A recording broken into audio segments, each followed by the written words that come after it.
alamin. Puji syukur sama-sama kita panjatkan kehadirat Allah Subhanahu wa taala, yang mana pada siang hari ini kita dapat bertemu dalam kegiatan diseminasi program pendidikan guru penggerak budaya positif SMP Negeri 3 Rambayu. Salawat berangkai salam kita hadiahkan kepada junjungan alam Nabi besar Muhammad sallallahu alaihi wasallam.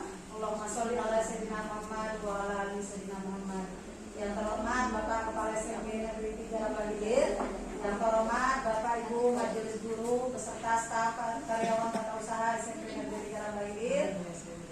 Pada kesempatan kali ini saya dipercaya untuk membawakan tertib acara kita pada hari ini. Adapun tertib acara yang akan kita bawakan pada hari ini adalah yang pertama pembukaan, kemudian doa, yang ketiga sambutan dari kepala sekolah, yang keempat pemaparan diseminasi program pendidikan guru penggerak, dan yang terakhir tanya jawab. Baiklah, untuk tidak memperpanjang mukadimah, kita masuki acara kita yang pertama, yakni pembukaan. Untuk memperlancar kegiatan kita pada siang hari ini, untuk membuka acara, marilah kita bacakan basmalah bersama-sama. Bismillahirrahmanirrahim. Kita masuki acara yang kedua, yakni doa yang akan dipimpin oleh Bapak Abdul Fito. Kepada Bapak kami silakan. Assalamualaikum warahmatullahi wabarakatuh. Waalaikumsalam warahmatullahi wabarakatuh. Sebelum kita berdoa, mereka istighfar 3 kali. Semoga Allah akan kabulkan doa kita. Astaghfirullahaladzim. Astaghfirullahaladzim. Astaghfirullahaladzim. Alladzi la ilaha illa huwa al-hayyul qayyum wa atubu ilaih. A'udzubillahi minasyaitonir rajim. Bismillahirrahmanirrahim. Alhamdulillahi rabbil alamin, wassalatu wassalamu ala asyrafil anbiya'i wal mursalin wa ala alihi wa sahbihi ajma'in. Allahumma shalli wa sallim wa barik ala nabiyyina Muhammad sallallahu alaihi wasallam. Allahumma ighfir lana dhunubana wa liwalidayna warhamhuma kama rabbayana shaghira wa lijami'il muslimina wal muslimat wal mu'minina wal mu'minat al-ahya'i minhum wal amwat innaka sami'un qaribun mujibud da'wat fa ya qadiyal hajat. Ya Allah, ya arhamar rahimin, pada hari ini kami ya Allah mengadakan seminar diseminasi program pendidikan guru penggerak dengan tema budaya positif di SMP 3 Rambayu. Ya Allah, berikanlah kemudahan dan kelancaran di acara kami ini ya Allah. Ya arhamar rahimin, jadikanlah seminar ini mendapatkan ilmu yang baik bagi kami, bagi kemajuan sekolah kami untuk masa-masa yang akan datang ya Allah. Ya arhamar rahimin. Rabbana atina fid dunya hasanah wa fil akhirati hasanah wa qina adzabannar. Wa sallallahu ala Muhammadin wa ala alihi wa sahbihi ajma'in. Subhana rabbika rabbil izzati amma yasifun wa salamun alal mursalin walhamdulillahi rabbil alamin. Terima kasih kepada Bapak yang telah memimpin doa. Kita harapkan dengan doa yang telah kita panjatkan bersama-sama tadi akan memperlancar acara kita pada hari ini. Kita masuki acara berikutnya, yakni sambutan dari Bapak Kepala Sekolah yang akan disampaikan oleh Bapak Dr. Andi Salih. Kepada Bapak kami silakan. Assalamualaikum warahmatullahi wabarakatuh. Waalaikumsalam. Alhamdulillah, bersyukur kita pada Allah SWT pada hari ini kita dapat hadir dalam rangka seminar diseminasi. Kemudian salam kirimkan buat Nabi Muhammad sallallahu alaihi wasallam. Allahumma sholli ala Muhammad wa Muhammad. Yang saya hormati Ibu narasumber Budaya SPD, terusnya kepada rekan majelis guru dan tata usaha yang pada hari ini hadir untuk kegiatan ini. Adapun maksud dan tujuan daripada seminar ini adalah untuk memberikan mengimbaskan kepada kita apa yang telah diperoleh oleh Ibu Budiatun dalam selama dia mengikuti guru penggerak angkatan 5 ini. Dan arti kata hal-hal budaya positif ini nanti yang kita terapkan dalam sekolah kita. Kita bersyukur dengan adanya nanti kan ada ilmu kita atau kerenan kita bagaimana nanti sekolah kita ini lebih baik daripada masa-masa yang akan datang. Mudah-mudahan dengan ada yang tidak positif dalam hal mungkin kinerja kita, disiplin kita, dan sebagainya, sehingga bisa seperti kita ini lebih baik pada masa-masa yang datang. Jadi sekali lagi kepada kita semua dan terima kasih yang telah bersedia untuk hadir pada hari ini. Mungkin itu saja yang dapat saya sampaikan. Mudah-mudahan doakan kita semua. Kita akhiri. Assalamualaikum warahmatullahi wabarakatuh. Waalaikumsalam warahmatullahi wabarakatuh. Demikian tadi kata sambutan dari Bapak Kepala Sekolah.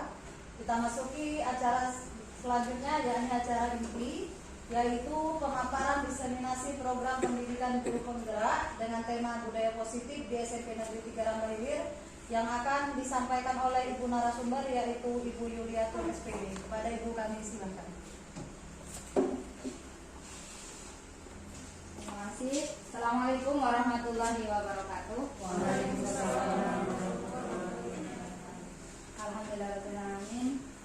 Terima kasih kepada Bapak Ibu sekalian yang hadir di tempat ini untuk mendengarkan diseminasi program pendidikan guru penggerak budaya positif di SMP Negeri 3 Rambahhilir. Semoga nanti dengan adanya diseminasi ini saya berharap ke depan budaya positif itu bisa diterapkan di sekolah kita. Mana yang masih perlu kita evaluasi, mana istilahnya program yang istilahnya mau kita masukkan ke kebiasaan positif sehingga budaya positif seperti itu. Jadi di sini kalau misalnya kita hanya bekerja sendiri tidak akan bisa. Saya sendiri misalkan, karena saya jadi guru penggerak, tidak akan bisa menerapkan hanya sendiri secara individu. Misalkan kelas saya yang hanya saya ampuh, semua harus terlaksana budaya positif itu dalam satu sekolah, ya. Jadi ada kolaborasi dengan Bapak Kepala Sekolah sebagai pimpinan, rekan majelis guru, ya. Kemudian TU, kemudian anak-anak didik kita yang ada di SMP Negeri 3 Rambahhilir. Mungkin kita mulai untuk yang budaya positif. Jadi budaya positif itu merupakan perwujudan dari nilai-nilai atau keyakinan universal yang diterapkan di sekolah. Pada intinya budaya positif itu adalah bagaimana nilai-nilai atau keyakinan universal yang ditetapkan di sekolah. Selama ini pembiasaan-pembiasaan positif itu sudah ada, misalkan bagaimana anak-anak itu punya tata tertib untuk datang tepat waktu, ya kan? Gurunya juga seperti itu. Bagaimana guru itu masuk juga tepat waktu.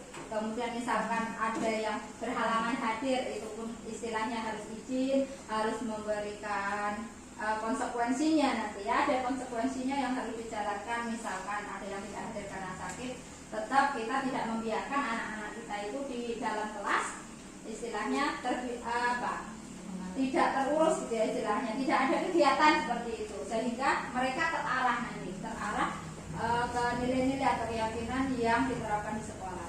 Itu salah satunya nilai disiplin. Kemudian tadi adalah religius, ketika misalnya di pembelajaran awal itu kita sudah menerapkan pembacaan doa sebelum mulai pembelajaran. Kemudian ada pembacaan surah-surah pendek gitu ya, yang kita terapkan seperti itu. Kemudian budaya positif itu diawali dengan perubahan paradigma tentang teori kontrol, karena selama ini barangkali bila seorang guru merasa berkewajiban mengontrol perilaku siswa akan memiliki perilaku sesuai yang guru harapkan. Sebenarnya gitu ya, sebenarnya kita itu hanya mengontrol saja, bukan karena memaksakan kehendak dari guru ini ya, harus tertib seperti ini, harus patuhi aturan seperti ini. Bagaimana nanti kita sebenarnya untuk budaya positif ini ada motivasi dari diri mereka sendiri gitu ya. Misalkan kita sebagai guru, kita ada jadwal mengajar seperti itu. Jadi karena kewajiban kita ini memenuhi tanggung jawab kita sebagai seorang guru, memberikan pembelajaran kepada anak, ya kan? Kita harus datang, ya. Jadi tidak hanya karena menginginkan, mungkin kalau tidak masuk nanti akan ditegur Bapak Kepala Sekolah misalkan ya, seperti itu. Kemudian akan dihukum misalkan karena beberapa hari misalkan tidak masuk sekolah karena itu, bukan. Kemudian yang kedua nanti ada dia alasan untuk bagaimana kita berperilaku. Kita tidak menginginkan dia dikasih penghargaan gitu loh, karena adanya penghargaan. Misal pengen datangnya selalu saja on time gitu ya, tapi kita mengharapkan ada sesuatu apresiasi, misalkan hadiah dari bapak kepala sekolah. Tapi tentunya itu datang dari motivasi diri kita sendiri, motivasi intrinsik namanya, karena dia datang dari dalam diri kita sendiri. Bagaimana kita meyakini akan tanggung jawab kita sebagai guru, seperti itu. Kemudian nanti budaya positif itu meliputi 6 hal ya: perubahan paradigma stimulus respon, kemudian konsep disiplin positif, keyakinan kelas, pemenuhan 5 kebutuhan dasar manusia, 5 posisi kontrol guru di sini, kemudian yang ketiga restitusi. Jadi ketika ada suatu permasalahan, siswa maupun guru, bisa dengan gurunya, bisa dengan teman sekelasnya, bisa dengan orang lain di luar, bisa dengan kepala sekolah misalkan, itu nanti harus memposisikan apa kita di situ. Bagaimana cara kita menangani supaya anak ini sebenarnya dia bagaimana harus menyadari akan kesalahannya, kemudian tidak mengulangi lagi kesalahannya itu tanpa merasa seperti dihakimi, seperti itu ya. Jadi perubahan paradigma ini dia nanti akan ke teori kontrolnya. Mengapa penting? Pengembangan budaya positif itu dapat menumbuhkan motivasi intrinsik dalam diri anak untuk menjadi pribadi yang bertanggung jawab dan berbudi pekerti luhur serta akhlak mulia. Ini yang digaungkan oleh Kementerian Kemendikbudristek ya. Bagaimana tujuan dari kurikulum itu nanti adalah kurikulum merdeka yang mampu menghasilkan lulusan dengan profil pelajar Pancasila, seperti itu ya. Jadi yang di profil pelajar Pancasila itu sudah ada di situ pribadi yang bertanggung jawab, berbudi pekerti luhur serta akhlak yang mulia. Itu mencakup semua keyakinan atau nilai-nilai keyakinan universal yang ada di lingkungan kita, di sekolah, di rumah maupun di masyarakat. Bagaimana budaya positif yang berpihak pada murid? Budaya sekolah itu adalah keyakinan yang akan dan nilai-nilai yang terlihat dari bagaimana sekolah menjalankan aktivitas sehari-hari ya.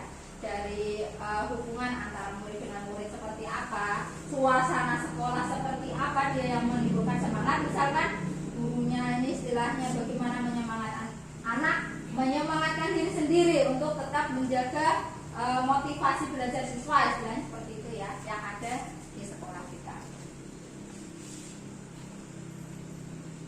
Nah, sekarang mungkin bisa kita untuk relax sebentar, kegiatan cobalah membuka. Makanya saya tadi apa ya, berpasang-pasangan istilahnya, berdua gitu ya. Yang satu sebagai A, yang satu sebagai B. A dan B. Tugas Anda adalah satu, mengepalkan tangan ya, salah satu tangan, bukan dua-dua ya. Mengepalkan salah satu tangan, kemudian bayangkan bahwa yang ada di genggaman kita itu adalah sesuatu yang sangat berharga. Pokoknya yang satu itu harus bisa membuka tangannya kawannya, apapun dia caranya, mau dia digeliti istilahnya, mau dia diapakan dia ya, membujuk, dihadik, diintimidasi, dimarahi ya bisa gitu ya istilahnya. Itu silakan siapa yang menjadi A, siapa yang menjadi B, Bapak Ibu. Jadi satu berusaha untuk membuka tangannya, hanya 30 detik saja ya. Nanti bergantian Pak Iya sama Pak Beto harusnya. Bu Lila sama Bu Anum bisa. Satu sebagai A. Nah, yang satu dia pokoknya, yang satu genggam erat ya Pak, yang satu pokoknya berusaha untuk membukanya. Sebisa mungkin kita ini mempertahankan. Ini loh milik saya. Ini loh milik saya. Bagaimana caranya saya jaga?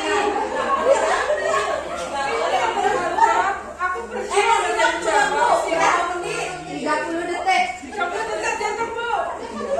Oke, saya apakan di jam yang sebelah sana ya.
berusaha adalah tantangan, halangan, rintangan, ya kan?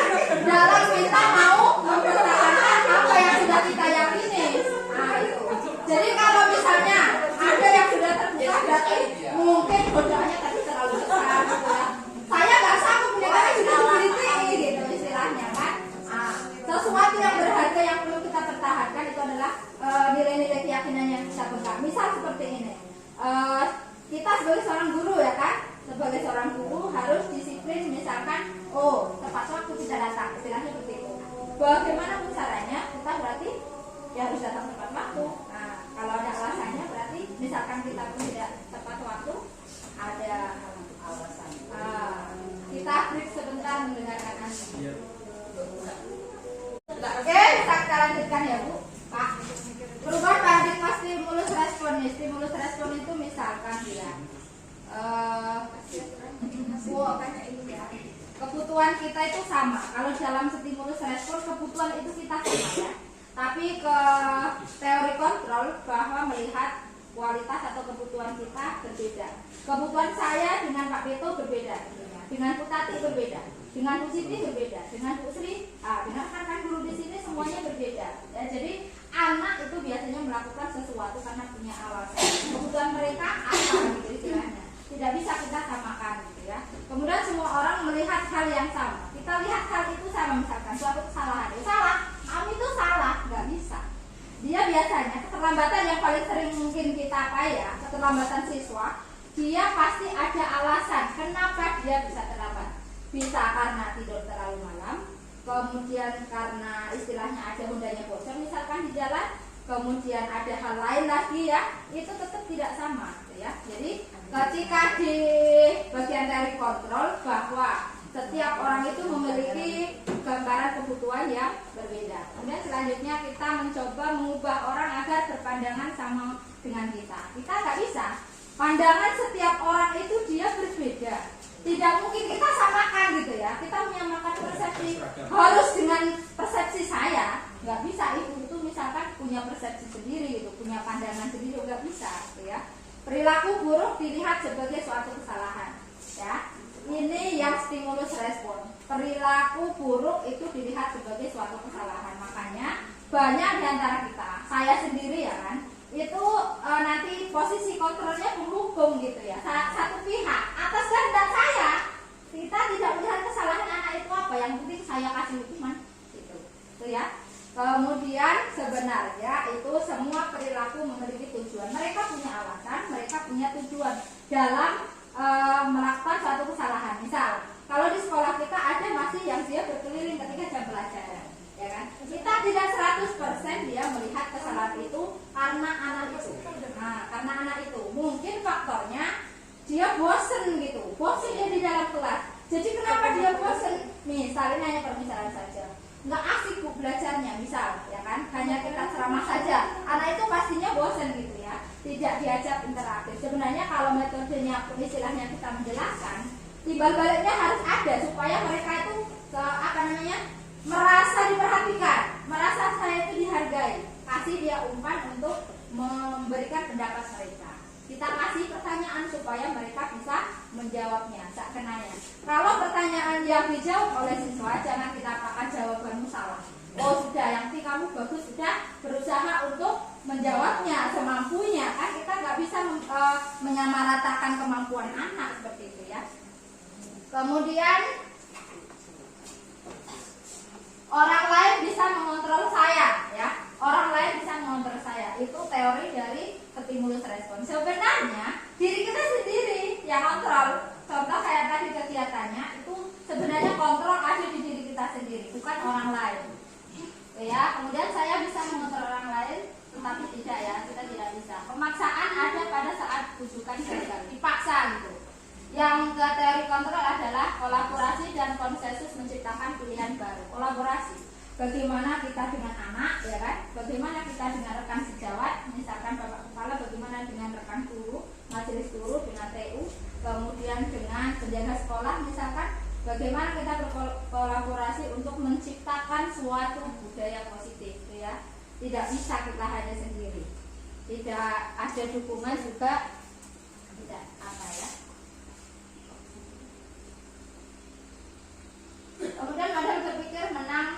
dengan kalah. Yang di teori kontrol adalah berpikir menang-menang. Ya, jadi semuanya itu tidak ada yang kalah. Ke konsep disiplin positif, disiplin itu dia kadang kita artikan dengan suatu tata tertib, ya kan, dengan kata teratur dan kepatuhan pada peraturan, itu disiplin, kan. Kemudian disiplin itu dia identik kalau tidak disiplin dihukum, kan gitu, ya kan, hukuman.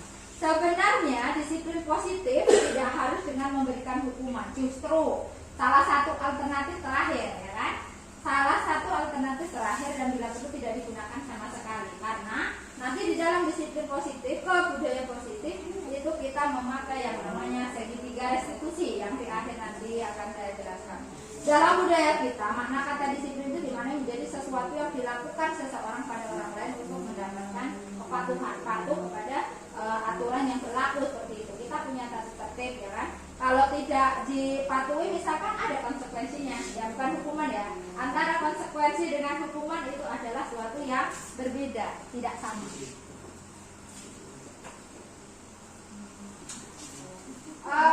Bapak pendidikan kita Ki Hajar Dewantoro itu mengatakan bahwa di mana ada kemerdekaan disitulah harus ada disiplin yang kuat. Sungguh pun disiplin itu bersifat self disiplin atau disiplin diri kita sendiri yang mewajibkan kita dengan sekeras-kerasnya, tetapi itu sama saja. Sebab jikalau kita tidak cakap melakukan self disiplin, wajiblah penguasa lain mendisiplinkan diri kita, dan peraturan demikian itulah harus ada di dalam suasana yang merdeka, ya. Bahwa Ki Hajar menyatakan untuk mencapai kemerdekaan atau dalam konteks pendidikan kita saat ini untuk menciptakan murid yang merdeka, syarat utamanya adalah harus ada disiplin yang kuat, yaitu disiplin diri, ya. Disiplin yang kuat, disiplin positif itu disiplin diri yang berasal dari motivasi intrinsik, motivasi yang berasal dari diri mereka sendiri, bukan dari orang lain. Itu nanti akan membentuk suatu budaya positif yang jangka panjang, bukan jangka pendek. Ini dia, ada teori motivasi yang menyatakan 3 alasan yang manusia lakukan dalam berperilaku itu untuk 3 ini ya. Yang pertama adalah untuk menghindari ketidaknyamanan atau hukuman, seperti saya bilang tadi. Kita berangkat on time atau datang tepat waktu ke sekolah itu misalkan dia tidak dihukum Pak Kepala, dia tidak ditegur Pak Kepala gitu ya. Pak Kepala nanti pula saya istilahnya terlambat terus mah tiap hari ditandai itu, dia tuh terlambat terus istilahnya kan, ditegur lah Pak Kepala, takut akan itu. Yang kedua untuk mendapatkan imbalan atau penghargaan dari orang lain. Maka misalkan siapa nanti yang dia disiplin setiap pagi dia datangnya tidak ada yang terlambat misalkan, nanti akan mendapatkan hadiah dari Pak Kepala Sekolah misalkan seperti itu ya. Yang ketiga adalah untuk menjadi orang yang mereka inginkan dan menghargai diri sendiri dengan nilai-nilai yang mereka percaya, gitu ya. Jadi keyakinan kita, oh saya tanggung jawab ya. Kecuali misalkan memang ada suatu hal yang penting, kan beda lagi dia ya ranahnya. Yang penting ketika kita melakukan sesuatu yang paling yang paling harusnya dia nanti untuk teori motivasi ini adalah yang dari ketiga ini. Siswa pun seperti itu ya. Bagaimana misalkan kalau di dalam satu kelas kita iming-imingi siapa nanti yang dia juara 1 kita kasih hadiah misalkan, atau dia yang terlambat nanti saya hukum, ya itu jadi ada motivasi anak itu bukan diyakini dia dari nilai yang ada pada dirinya, ya, tetapi karena sesuatu hal, baik itu imbalan ataupun hukuman. Jadi tujuan dari disiplin positif itu adalah menanamkan motivasi yang ketiga pada murid-murid kita, menjadi orang yang mereka inginkan dan menghargai diri sendiri dengan nilai yang mereka percaya. Ketika saya menerapkan keyakinan kelas ya, itu dia dari nilai-nilai. Nah ini dia, kesepakatan versus keyakinan kelas. Kesepakatan bersama misalkan, ini saya contohkan dari misalkan dia saya ambil dari Google memang ya, kesepakatannya duduk dengan posisi yang nyaman istilahnya ya, dengan posisi yang baik dan sopan. Ini karena gimmick gitu ya, ini hanya contoh saja. Kemudian selama acara berlangsung diharapkan tidak makan dan minum, sama. Ketika kita di kelas tidak makan minum itu adalah suatu kesepakatan. Kemudian memakai seragam dengan rapi, itu kesepakatan dia ya. Kemudian mematikan video ini audio karena dia gimmick ya. Kemudian jika siswa merasa ingin sharing itu harus istilahnya kalau di dalam online itu kan ada raise hand. Nah, itu dia kesepakatannya. Tapi kalau hasil keyakinan itu lebih kepada nilainya gitu. Nilai-nilai yang diyakini. Misal bertanggung jawab mengerjakan tugas pijat. Tanggung jawab di sini yang ditekankan ke nilai keyakinannya. Bersikap jujur. Contohnya apa? Ulangan nyontek ya. Jadi kalau saya ulangan sekarang memang saya tekan kesepakatan di awal. Yang nyontek nanti ambil tarik. Jadi kalau misalnya dia protes tidak bisa lagi. Kita udah ada kesepakatannya di awal gitu. Kalau nggak seperti itu, anak itu akan berbagai cara. Yang penting nilainya bagus gitu. Tapi mereka tidak jujur gitu ya. Kemudian bersikap tenang saat pelajaran berlangsung, artinya tidak membuat keributan gitu ya.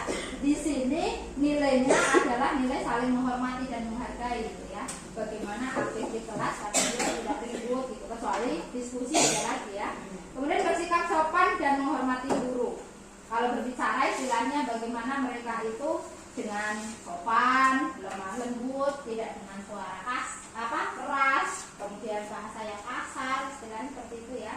Kemudian saling tolong menolong istilahnya jangan nyontek nanti dibilang tolong menolong kan anak ini kritis. Bisa Bu, saya bertanya, tolong menolong dalam hal apa juga gitu ya.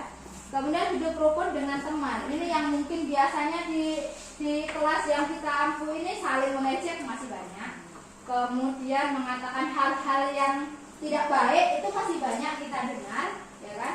Kemudian mungkin membuli gitu ya. Ada ya kemarin di kelas 7B orang tua yang mengatakan karena anaknya kecil gitu, jadi dibully gitu, diapakan sampai sebenarnya mau ada rasa malas sekolah gara-gara itu karena nggak nyaman dia dengan kawannya ya.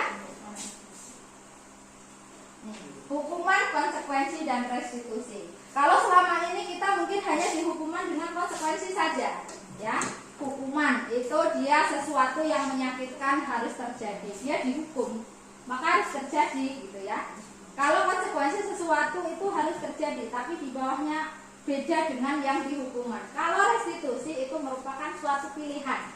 Pilihan itu bukan kita yang membuat, tetapi anak. Anak nanti yang disuruh dia menyelesaikan permasalahannya sendiri. Kemudian yang kedua, tidak nyaman untuk murid atau anak untuk jangka waktu panjang. Hukuman itu dia merasa tidak nyaman gitu ya dalam waktu panjang. Kalau misalnya kita hukum berdiri di depan kelas, satu diangkat kakinya misalkan, apa mananya nanti istilahnya ya. Kalau konsekuensi tidak nyaman untuk murid atau anak-anak dalam jangka waktu yang pendek, konsekuensinya hanya pendek. Kemudian restitusi itu menguatkan untuk murid untuk dalam jangka waktu yang panjang, dia bisa kuat. Ketika kita berpindah ke bagian restitusi, ketika dengan anak itu insya Allah jangka waktunya panjang. Kesadaran anak untuk tidak melakukan atau mengulangi lagi itu dia akan dalam jangka waktu yang panjang. Kemudian untuk yang hukuman, korban mendapatkan kesedihan gitu ya, sedih dia. Misalkan dia sepatunya tidak apa ya, keadilan mendapat korban mendapatkan keadilan, diadili istilahnya. Kayak penghukuman itu kan diadili gitu ya istilahnya ya. Korban bisa diabaikan, kemudian yang restitusi korban mendapatkan gantinya istilahnya seperti itu. Misal kalau kemarin di diskusi kami di analisis studi kasus seperti ini dia. Ada 2 orang bertengkar di dalam kelas sedang pelajaran apa gitu ya. Sampai kancingnya baju itu copot, lepas dia kan dari sana. Ketika restitusi itu dikembalikan ke anak. Bagaimana menyelesaikan masalah? Saya karena kancing baju saya takut saya pulang ke rumah Bu, nanti ibu saya marah gitu ya. Yang satu tidak cukup dengan meminta maaf kan gitu. Apa yang harus dilakukan supaya kancingnya bisa terpasang lagi? Jadi saya nggak bisa menjahit katanya. Jadi dia dihadapkan ke guru apa yang keterampilan untuk menjahit itu ada. Kamu latihan dulu dengan guru ini, kan? Latihan sudah bisa dipasang. Artinya menyelesaikan masalah gitu. Sesuai dengan yang mereka berbuat apa, balasannya seperti apa gitu ya. Murid atau anak akan tersakiti ini kalau kita hukum. Kemudian konsekuensinya murid atau anak dibuat tidak nyaman, hanya tidak nyaman saja dia. Kemudian murid atau anak mendapatkan penguatan, dikuatkan dia perilaku perilaku pasif agresif meningkat kalau dia dihukum. Mungkin dia akan merasa saya disakiti, saya benci dengan guru itu. Benci akhirnya, merasa dipermalukan misalkan, benci dia akhirnya ya. Kemudian bakangnya malah tambah gitu istilahnya ya. Jadi saya mau balas dendam. Nah, itu pula kan yang kita khawatirkan sampai ke sana nanti. Kemudian konsekuensi penguatan hanya bertahan dalam jangka waktu yang pendek. Kalau konsekuensi masalah terpecahkan kalau restitusi. Ya, jadi ada 3. Banyak biaya sistem tidak akan berjalan bila murid tidak takut ya. Konsep diri yang buruk itu ada di negatif, itu hukuman ya negatif. Netral itu di konsekuensi, kemudian positif itu adalah di bagian restitusi. Ini dia contohnya, hukuman atau konsekuensi. Karena terlalu banyak ini kecil. Ya, ini komputasi juga. Mencatat 100 kali di dalam buku kalimat saya tidak akan terlambat lagi karena terlambat ke sekolah ya.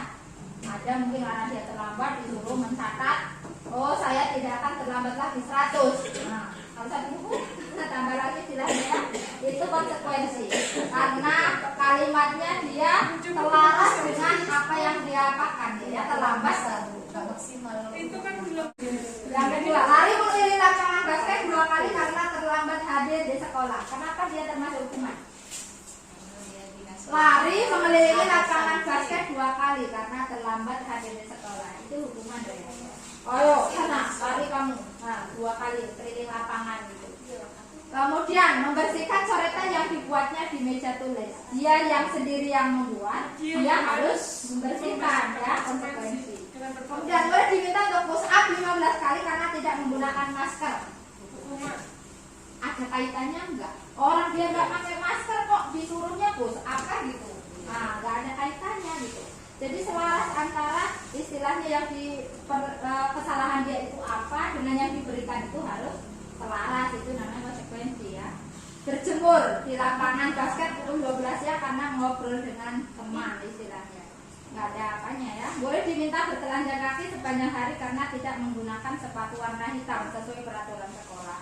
Disuruh dia bertelanjang kaki, artinya apa? Tersakiti dia, saya minder. Pokoknya anak itu akan minder dan nggak akan kemana-mana. Kalau di sini kemungkinan apa?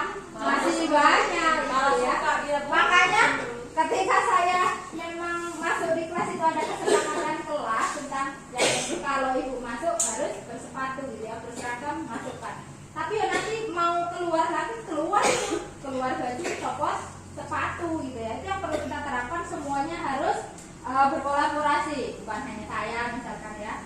Bu Anu mungkin sudah menerapkan, Bu Ella ya kan di sekolah harusnya. Kalau untuk saya contohkan, saya dulu kalau sekolah rapi itu dari rumah, rapi sudah bersepatu, dimasukkan baju, nanti pulang itulah baru keluar bajunya, baru dicopot sepatunya. Ini kan enggak gitu ya. Untuk mengatakan. Jadi berdiri di depan ya dengan mengangkat satu kaki karena tidak bisa menjawab pertanyaan itu termasuk hukuman. Membersihkan tumpahan air di meja karena tersenggol pada saat belajar. Dia yang nyenggol harus dibersihkan. Anak itu yang harus membersihkannya. Kehilangan 10 menit jam istirahat untuk mengerjakan tugas karena terlambat datang dan tertinggal pelajaran selama 10 menit. 10 menitnya sesuaikan. Kalau dia terlambatnya 20 menit gitu ya. Sesuaikan dengan apanya. Duduk di bangku di pinggir lapangan pada jam istirahat. Tidak diizinkan bermain oleh guru piket karena mencederai teman saat bermain di lapangan. Terlambat hadir di pembelajaran daring gitu ya. Kemudian dia disuruh tinggal juga 15 menit. Lari mengelilingi lapangan basket 2 kali karena terlambat 10 menit. Untuk pelajaran PJOK beda dengan yang nomor 1. Kalau yang nomor 1 dia terlambat disuruh lari. Kalau ini pelajaran PJOK, jadi konsekuensi gitu ya. Dia masih berkaitan dengan PJOK-nya gitu. Dia di situasi berbeda dia bisa dia apakah hukuman apakah konsekuensi itu nanti akan berbeda. Membersihkan meja sekolah karena mematahkan pensil kawannya, dihukum dia. Orang yang patah pensilnya kok disuruh membersihkan WC itu ya.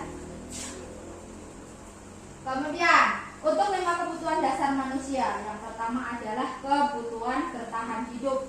Itu dia berkaitan dengan fisiologis, kesehatan, rumah dan lain sebagainya. Yang secara fisik itu adalah kebutuhan dari bertahan hidup, fisiologis dengan biologis sama ya. Kemudian yang ke kedua, kasih sayang dan rasa diterima. Kebutuhan untuk disayangi dan diterima meliputi kebutuhan akan hubungan dan koneksi sosial untuk memberi dan menerima kasih sayang. Kemudian yang ketiga itu adalah kebebasan. Kebutuhan akan kemandirian, otonomi, memiliki pilihan dan mampu mengendalikan arah hidup seseorang. Kemudian untuk kesenangan, kebutuhan akan kesenangan adalah untuk mencari kesenangan, bermain dan tertawa. Kemudian yang terakhir penguasaan. Kebutuhan ini berhubungan dengan kekuatan untuk mencapai sesuatu, menjadi kompeten, terampil, diakui atas prestasi dan keterampilan kita, didengarkan dan memiliki rasa harga diri. Kebutuhan dasar manusia inilah yang mendasari perilaku anak tadi. Dia butuh apa di dalam kelas? Misal, tadi ada anak yang keliling, gitu ya. Tidak serta-merta kita menyalahkan anak itu. Ketika dia merasa bosan, berarti dia ingin bebas. Tapi bebasnya di sini adalah kebebasan terarah, gitu ya sebenarnya. Bagaimana kita sebagai guru merancang pembelajaran yang mungkin bisa membuat anak itu tidak bosan di dalam kelas, gitu ya. Mereka aktifkan saja. Boleh dengan misalkan berbicara, berbicara dan lain sebagainya, atau kerja kelompok itu akan membuat mereka itu tidak bosan, gitu ya. Itu untuk 5 kebutuhan dasar. Nih, 5 posisi kontrol yang ada di guru, ada 5 ya. Yang pertama adalah penghukum, memposisikan kita penghukum. Kemudian yang kedua, pembuat merasa bersalah. Yang ketiga adalah teman. Yang keempat adalah pemantau. Yang kelima adalah manajer. Itu tahapannya. Jadi misalkan penghukum itu menghardik, kemudian menunjuk-nunjuk, pokoknya ditunjuk-tunjuk, anak itu kalau salah ditunjuk-tunjuk, itu ya. Disakiti kemudian dengan kata sindiran, itu gurunya berbuatnya seperti itu, dia masuk ke kategori perilaku kontrol yang negatif atau yang penghukum. Kalau merasa bersalah, diceramai anak itu, kemudian ditunjukkan dia kekecewaannya mendalam ya, karena biasanya pembuat merasa bersalah kita katakan itu adalah kesalahan kalian, istilahnya seperti itu ya. Kemudian kalau teman membuatkan sesuatu dia ya, alasannya apa, kemudian untuk murid-muridnya itu dia sebagai teman, artinya bahasanya bahasa teman lah istilahnya gitu ya, merangkul sebagai teman. Kalau pemantau itu menghitung dan mengukurnya dengan tata tertibnya misalkan. Tata tertib yang kita apakan ke anak itu, konsekuensinya apa? Itu pemantau. Kamu melanggar peraturan yang ini misalkan. Konsekuensinya apa? Ya seperti ini, itu harusnya seperti itu. Kalau kontrol diri sebagai manajer, mengajukan pertanyaan-pertanyaan, kita tanyai dulu. Yang penting kita tanyai dulu. Nanti untuk posisi kontrol manajer, ini ada kaitannya dengan yang segitiga restitusi ya. Berkatanya misalkan kalau penghukum, kalau kamu tidak melakukannya, saya akan hukummu gini, tidak seperti itu ya. Kemudian kalau yang membuat rasa bersalah, kamu sudah mengecewakan bapak sama ibu, misalkan ya. Kemudian lakukan demi bapak ibu kalau teman, ya sudah nanti bapak ibu bantu bereskan misalkan untuk yang teman. Kita kerjasama lagi ya. Kemudian kalau pemantau, ditanyakan lagi, apa peraturannya? Apa konsekuensinya? Apa yang telah kamu lakukan? Kemudian apa yang terjadi sekarang? Itu dikaitkan dengan peraturannya. Kalau seorang manajer, apa yang kita yakini? Kembali ke nilai-nilai yang kita yakini tadi di depan ya, nilai-nilai yang kita yakini. Keyakinan kelas yang sudah dibuat. Kembalikan lagi ke sana. Apa yang sudah disepakati tentang keyakinan kelas yang sudah dibuat? Kalau kalian melanggar, identifikasi kesalahan misalkan dia yang melanggar apa. Kemudian kalau kamu meyakininya, kamu mau nggak memperbaikinya istilahnya ya. Kalau kamu memperbaikinya, jadi kira-kira hal tersebut akan menggambarkan apa tentang dirimu, orang yang seperti apa gitu ya, ke keyakinan. Hasilnya murid berkatanya menjadi memberontak ya, pendendam, menyalahkan orang lain. Saya tidak peduli kalau dia diperlakukan kontrol guru yang menghukum gitu ya. Kalau yang pembuat rasa bersalah, menyembunyikan, menyangkal, berbohong bisa ya, maafkan saya, dia udah merasa salah hari ini. Kemudian kalau yang teman menjadi ketergantungan, saya pikir bapak ibu teman saya, kalau perlu dengan saya, teman saya gitu ya. Kalau pemantau menyesuaikan bila diawasi. Nah, kalau diawasi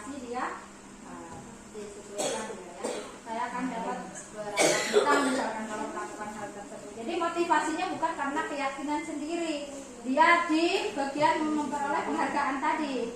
Ya, kalau di manajer bagaimana caranya agar saya bisa memperbaiki kesalahan ini? Diapakan ke murid. Dampaknya pada murid, kalau kita sebagai penghukum, murid itu akan mengulangi kesalahan berulang kali. Kemudian perilakunya menjadi agresif seperti pendendam tadi, ya saya bilang. Kemudian kalau yang pembuat merasa bersalah, rendah diri, ya rendah, dia merasa diapakan sudah saya merasa gagal dan tidak berharga, ada harganya lah istilahnya ya. Kemudian yang kontrol teman tergantung, tidak mandiri, tidak bisa memutuskan dia. Ketergantungan karena sering dibantu, dibantu gurunya. Kalau pemantau menitik beratkan pada dampak pada diri sendiri, gitu ya, pada diri sendiri, kemudian mendapatkan hadiah atau mendapatkan suatu apresiasi. Kalau manajer mengevaluasi diri bagaimana menjadi diri yang lebih baik. Anak meyakini dengan cara pilihan mereka yang disampaikan menyelesaikan masalah sendiri datang dari mereka sendiri, tapi tidak ada paksaan dari gurunya. Untuk segitiga restitusi, mungkin ada yang sudah melihat video saya, itu juga sebagai penugasan juga ya, bagaimana kita menangani kasus anak seperti itu ya. Yang mau kita lakukan nih, jadi namanya segitiga restitusi. Restitusi itu adalah proses menciptakan kondisi bagi murid untuk memperbaiki kesalahan mereka, sehingga mereka bisa kembali pada kelompok mereka dengan karakter yang lebih kuat. Nah, karakter anak-anak seperti apa nih ya? Ciri-cirinya, restitusi bukan untuk menebus kesalahan, namun untuk belajar dari kesalahan. Mereka kenapa tadi tidak ditunjuk untuk kesalahannya, kemudian menimpakan ini loh kesalahan, bukan seperti itu, tapi belajar dari kesalahan. Apa yang mereka yakini nilainya, gitu ya, yang harus mereka terapkan. Oh ternyata saya salah. Jadi akhirnya mereka akan menyadari kesalahannya. Kemudian restitusi itu memperbaiki hubungan. Tadi misalkan ada perkelahian, ya kan? Nah, di akhir skenario studi kasus, di akhir mereka sudah berbagi, tidak hanya tertawa bareng lagi, bermain bersama lagi, seperti itu ya. Kemudian restitusi adalah tawaran, bukan paksaan. Kita menawarkan solusi itu pada anak yang bermasalah. Apa yang mereka lakukan untuk pilihannya, istilahnya ya, seperti itu. Jadi mereka yang membuat pemecahan sendiri, bukan gurunya. Ada menuntut untuk melihat ke dalam dirinya apa yang mereka yakini. Mencari kebutuhan dasar yang mendasari tindakan. Alasan dibalik kesalahannya itu dia apa gitu istilahnya ya. Jadi kebutuhan dasar yang mana yang sedang diambil oleh anak tersebut ketika membuat kesalahan. Kemudian cara yang paling baik diantara kita menghukum dengan konsekuensi tadi ya. Fokus pada karakter bukan tindakan. Karakter ini yang mau kita bina. Ya akhirnya ke karakter anak. Kemudian fokus pada solusi. Solusinya yang diambil itu untuk restitusi. Nah seperti ini ya.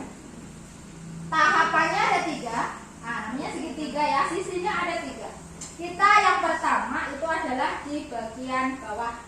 Nah sisi sebelah bawah. Setiap orang itu pasti pernah melakukan kesalahan yang kita sampaikan ke anak. Bukan bapak saja, bukan ibu saja, misalkan bukan kamu saja yang pernah melakukan kesalahan tersebut. Nah, kamu bukan satu-satunya yang pernah melakukan ini gitu. Jadi diapakan menstabilkan identitasnya. Kesalahan itu istilahnya bukan mutlak di dia. Nah, tapi setiap orang itu pasti pernah melakukan kesalahan. Kemudian yang kedua itu sisi yang sebelah kiri, validasi tindakan yang salah. Kamu tentunya punya alasan mengapa melakukan itu. Kita tanya sama anak, tentunya punya alasan. Kalau melakukan sesuatu tidak mungkin tidak ada alasannya. Itu yang perlu kita mungkin terapkan gitu ya. Ketika apapun itu masalah anak, karena memang sangat kompleks sekali di sini. Banyak sekali dalam satu hari ada mungkin 10 permasalahan anak itu. Kita masuk berapa kelas di situ banyak sekali angkanya ya. Kemudian adakah cara yang lebih efektif untuk mendapatkan apa yang kamu butuhkan tanpa melakukan kesalahan yang dia perbuat itu? Kira-kira ada enggak alternatif solusinya, misalkan tidak melakukan seperti itu, seperti apa harusnya? Ya. Kemudian ketiga adalah sisi yang sebelah kanan, menanyakan keyakinan tadi berkaitan dengan keyakinan kelas. Keyakinan kelas apa yang telah kita sepakati? Kemudian kamu ingin menjadi orang seperti apa? banyak alasannya istilahnya ya. Alasannya seperti apa, kemudian kita nanti menyarankan kepada anak silahkan pilih untuk misalkan dia tidurnya terlalu malam, berarti disuruh otomatis kalau kita tanya bagaimana solusinya ya tidurnya akan lebih awal gitu ya. Tapi harus ada komunikasi juga, kita apakan siapa yang bisa membantu untuk mereka itu bangunnya cepat, misal kakaknya ya kan, misal ibunya, ayahnya, atau dengan memasang alarm misalkan. Memasang alarm itu bisa aja istilahnya. Nah, itu ya untuk segitiga restitusi. Oke. Satu lagi. Proses 3 tahapan tersebut didasarkan pada prinsip utama dari teori kontrol tuh ya. Yang tadi nomor 1 menstabilkan identitas. Kita semua akan melakukan hal terbaik yang bisa kita lakukan gitu ya.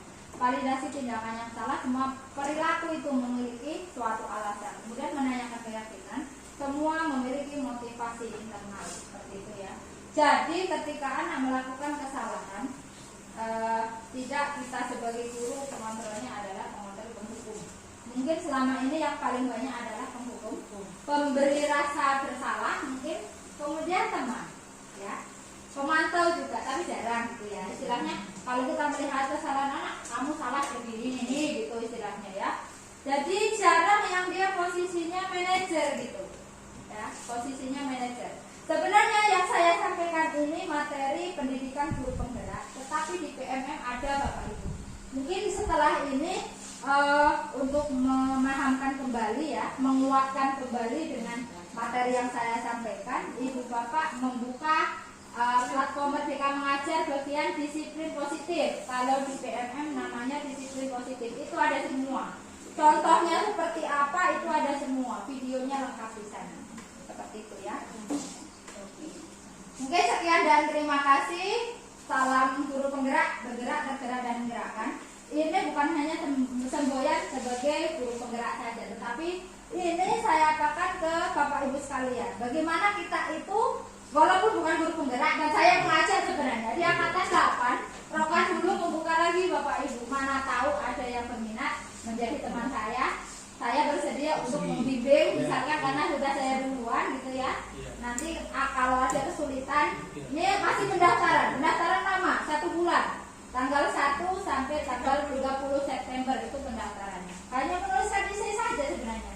Dengan surat dukungan Pak Kepala sama ya, surat dukungan itu ya. Bergerak, kita bergerak.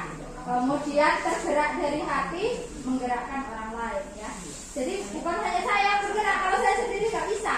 Harus dengan gerak apa? Kawan-kawan semua berkolaborasi dengan Bapak Kepala ya. Jadi bergerak, tergerak dan menggerakkan suatu semboyan yang mungkin. Di sini adalah mari kita untuk mengupayakan ini tuh terciptanya budaya positif di sekolah kita supaya istilahnya sekolah kita mampu meluluskan orang anak-anak yang dia berkarakter mulia gitu ya. Mungkin itu saja dari saya. Terima kasih atas perhatiannya. Saya kembalikan kepada moderator. Kalau misalnya ada pertanyaan silakan. Saya jawab mampu saya. Assalamualaikum warahmatullahi wabarakatuh. Demikian tadi pemaparan tentang budaya positif yang telah disampaikan oleh narasumber. Sekarang kita masuki pada sesi tanya jawab kepada Bapak Ibu yang ingin bertanya seputar budaya positif, kami persilakan. Terima kasih atas kesempatan untuk pertanyaan. Sekali saya mengucapkan terima kasih dulu. Sebenarnya ini materinya bukan untuk penggerak saja, tapi untuk kita semua. Tapi untuk mereka ini nanti yang harus kita lakukan besok ini berarti. Artinya kita dalam hal mengajar tidak lagi seperti kemarin, mandiri-mandiri, kan minta berkolaborasi di antara IPA dan IPS, IPA dan matematik, sesama pelaku harus bersama menentukan nanti apa yang nanti ada proyek-proyek itu kan gabungan beberapa pelajaran. Jadi kalau misalnya kemarin jangan sudah ini kita kerja enggan bertanya dengan kawan yang siapa kan sekarang ini buka diri kita, jadi memudahkan kita.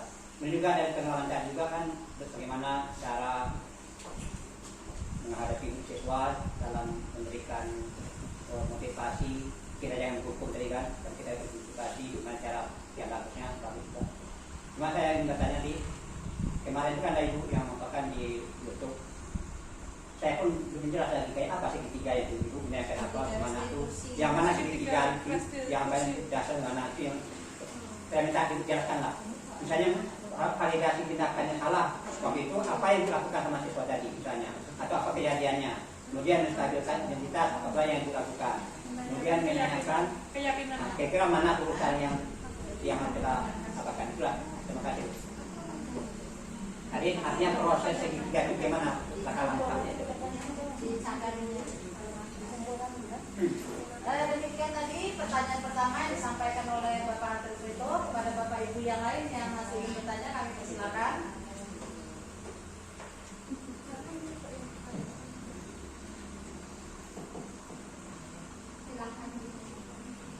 Silakan Bapak Ibu yang mau bertanya yang lain.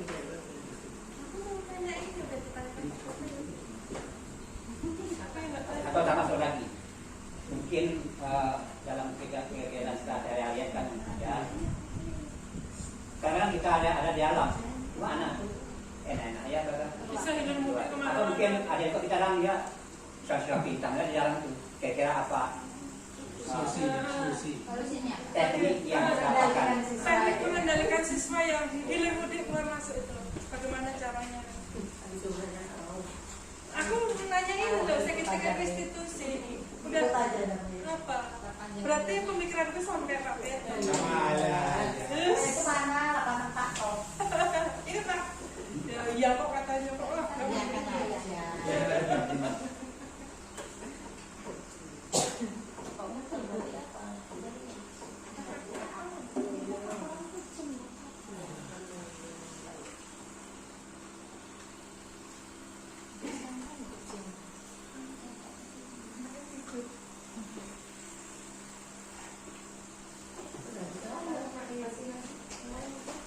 Masih ada Bapak Ibu? Oh iya, ada satu. Oh, baru satu orang tadi. Oh iya. Terima kasih Bu, dikasih kesempatan untuk bertanya. Di sini kan materinya tadi budaya positif ya Bu ya. Dimana budaya positif itu kan tidak hanya masalah, oke lah kalau yang tadi mungkin ditanyakan Pak Kepala Sekolah tentang pelajaran di kelas mungkin. Kalau saya itu begini, semua yang ada di lingkungan sekolah ini seharusnya kan muncul budaya positifnya ya kan. Jadi itu harus timbul tadi dari dalam diri sendiri atau setiap pribadi orang. Dan yang ada di lingkungan sekolah ini kan banyak yang harus kita perbaiki gitu.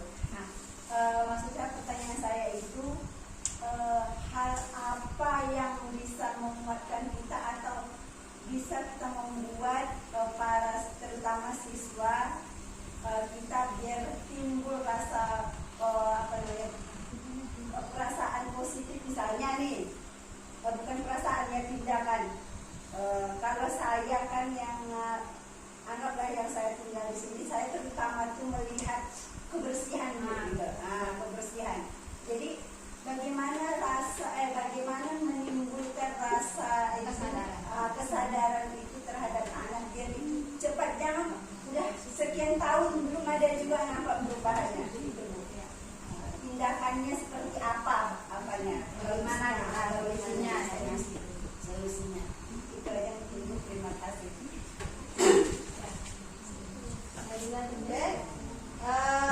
Itu tadi ada 3 pertanyaan dari 2 orang guru. Yang pertama dari Bapak Trito. Pertama pertanyaannya tentang segitiga restitusi. Kemudian kedua tentang cara mengendalikan siswa di dalam kelas yang tidak tenang atau tidak nyaman keluar masuk. Kemudian pertanyaan berikutnya dari Bu Hartati, yaitu tentang bagaimana cara kita menimbulkan tindakan positif bagi siswa yang kita utamakan dulu di lingkungan sekolah. Baik, kita masuk ke pertanyaan pertama kepada Ibu narasumber, kami persilakan untuk menjawab. Terima kasih kepada moderator atas bantuannya. Jadi penerapan restitusi itu ada 3 ya Pak. Nomor 1 yang tahapan pertama itu menstabilkan identitas. Pada tahap ini peserta didik itu diajak untuk tenang dan kembali ke suasana hati di mana proses belajar dan penyelesaian masalah itu biasa kita lakukan. Misalnya, guru itu mengucapkan kata-kata sebagai berikut: anak berbuat salah itu tidak apa-apa. Jadi kita apakan? Karena kesalahan semua orang itu memang pernah melakukan kesalahan gitu ya. Tidak ada manusia yang sempurna. Tetap siapapun itu, gitu ya. Saya juga pernah melakukan kesalahan seperti itu. Bapak, Ibu juga pernah melakukan membuat kesalahan. Kemudian kita bisa menyelesaikan ini. Kemudian Bapak Ibu tidak tertarik mencari siapa yang salah dan siapa yang tidak salah. Tetapi bagaimana nanti permasalahan itu kita dapatkan solusinya seperti itu. Kemudian apakah kamu sedang menjadi teman yang baik buat dirimu sendiri? Kita tanyakan, memvalidasi identitas itu ke anaknya sendiri Pak, supaya mereka itu menyadari, tapi tidak dihakimi gitu saya bilang, bukan dihadir, bukan kamu ini sudah salah gitu ya istilahnya. Kalau kita dia sebagai penghukum biasanya itu kita perkataannya tetap nada tinggi gitu, nada tinggi. Kalau sudah nada tinggi itu kita terpancing emosi, apalagi kadang anak itu menyangkal apa yang mereka lakukan, saling tunjuk kalau ada kawannya. Tadi itu bukan saya gitu istilahnya, nggak mau dia diajak berkompromi. Jadi ketika di segitiga restitusi ini dia kembalikan identitasnya, bahwa suatu kesalahan itu biasanya umum, terjadi itu umum gitu ya istilahnya seperti itu Pak. Berbuat salah itu tidak apa-apa, tapi bukan kita Bapak ingin istilahnya siapa yang salah siapa yang menang. Makanya tadi adalah di teori kontrol dia adalah untuk menang-menang, bukan menang salah gitu istilahnya. Semuanya bisa merasakan solusinya dari kesalahan yang anak perbuat. Itu di yang menstabilkan identitas. Kemudian ke sana. Yang kedua itu adalah memvalidasi tindakan. Memvalidasi tindakan itu dilakukan untuk memenuhi beberapa kebutuhan pada manusia. Jadi alasannya sebenarnya, alasan apa yang mereka inginkan itu? Alasannya kenapa melakukan sesuatu itu? Kan tadi ada kebutuhannya, ya kan? Bertahan hidup, untuk kesenangan, penguasaan. Dia merasa pengen dihargai, misalkan di kelas itu, ya itu penguasaan, kesenangan, kebebasan misalkan. Saya nggak perlu dikekang gitu istilahnya ya, bebas, tapi bebas terarah seperti itu. Padahal kamu bisa melakukan yang lebih buruk dari ini, istilahnya diapakan, kembalikan lagi dia sana. Bisa kamu itu bisa lebih buruk lagi dari ini melakukannya. Ya.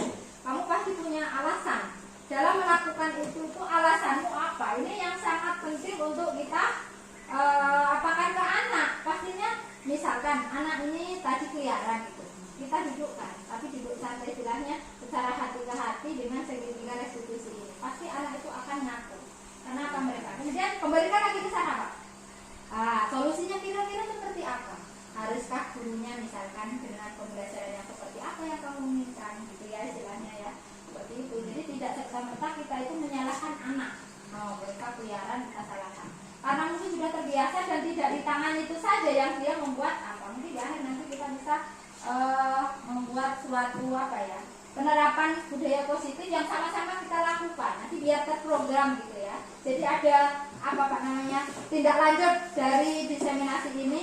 Kemudian nanti kita tentukan seperti apa nanti kita untuk menerapkannya di sekolah kita gitu ya. Termasuk tadi kebersihan itu menjadi, mungkin saya saja melihat sampah tadi pagi itu, Masya Allah kok bisa pada lulus SMP gitu istilahnya. Itu berkali-kali setiap hari ngomel aja, tidak hanya 1-2 orang, guru semua guru seperti itu ya. Kamu patut bangga pada dirimu sendiri karena kamu telah melindungi sesuatu yang penting. Ini alasan tadi, kebutuhan apa yang misalkan alasannya seperti apa? Mereka butuh apa? Jadi merasa penting membuat dia puas misalkan ya, kepuasan tersendiri, senang, diterima dengan rasa kasih sayang. Mungkin kenapa kita tidak boleh menjudgment istilahnya anak itu, oh kamunya bandel, bisa juga seperti itu, nggak boleh ya kan? Jadi merasa aku sudah bisa begini. Kamu boleh mempertahankan sikap itu, tapi kamu harus menambahkan sikap yang baru. Ini nanti setelah tahap 2 divalidasi tindakannya, alasannya itu apa tadi? barulah ke keyakinannya gitu, menanyakan keyakinannya.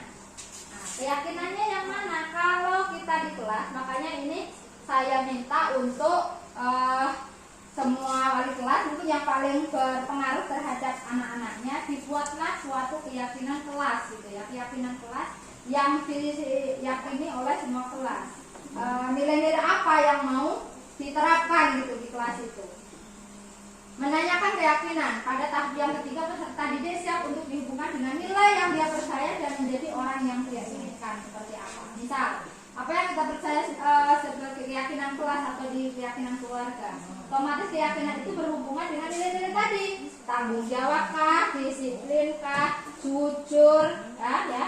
Kemudian misalkan nilainya kepedulian terhadap sesama, saling menghargai, menghormati, itu yang biasanya sering dilanggar anak-anak itu. Kemudian apa nilai-nilai umum yang telah kita sepakati itu ketika keyakinan kelas sudah dibuat, ya. Jadi kita kembalikan ke keyakinan kelasnya. Apa bayang kita tentang kelas yang ideal? Bagaimana menurutmu? Kalau pembelajarannya seperti apa? Bagaimana sikap gurunya? Misalkan, bagaimana peran kepala sekolah misalkan? Itu bisa saja kita tanyakan kepada anak. Kamu mau jadi orang seperti apa? Mungkin kan dia inginnya seperti ini, nampak nanti. Mungkin seperti itu Pak. Ada umpan balik lagi Pak.